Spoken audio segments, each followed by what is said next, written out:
je branche. Voilà. Bien, Madame la Ministre, entre le 15 et le 19 novembre dernier, 3 responsables de l'initiative égyptienne pour les droits personnels se sont vus arrêtés au Caire et à Dahab suite à des accusations infondées de terrorisme, notamment. Ces incarcérations de Mohamed Bachir, Karim Enara et Gasser Abdel Razek faisaient suite à une rencontre le 3 novembre avec une délégation de diplomates, parmi lesquels les ambassadeurs de France et d'Allemagne. Grâce à une forte pression internationale et à la mobilisation de nombreuses ONG, ils ont finalement été libérés le 3 décembre. De victoire, il ne saurait pourtant être question parce que l'enquête engagée à leur rencontre suit son cours.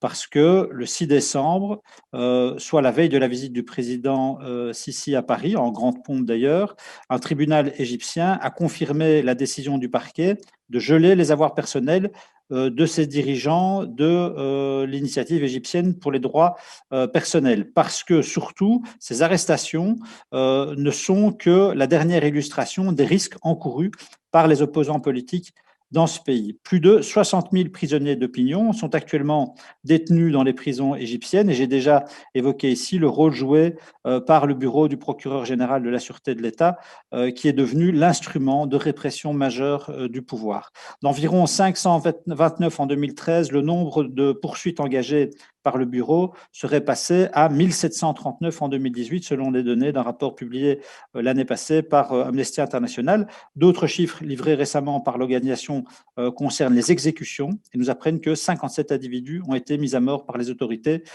pour le seul mois d'octobre et novembre, ce qui représente le double de ce qui a pu être censé pour l'ensemble de 2019.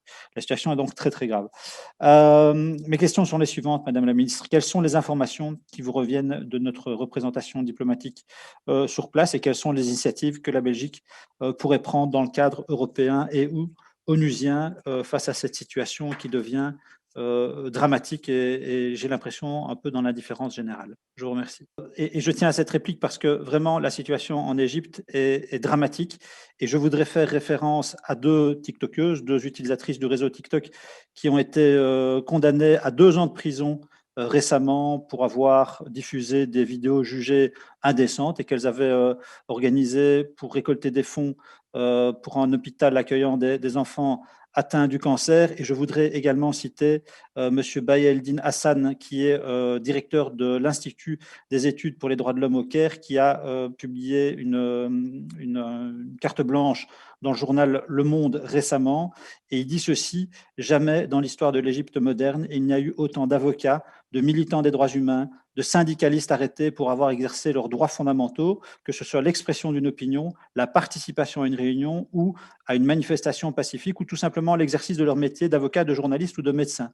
Les exécutions de masse, les disparitions forcées et la torture généralisée sont le seul outil utilisé par le régime pour interagir avec les Égyptiens. Et il termine en comparant le régime actuel qui sévit en Égypte à celui de Bachar el-Assad en Syrie ou d'Omar el-Béchir au Soudan.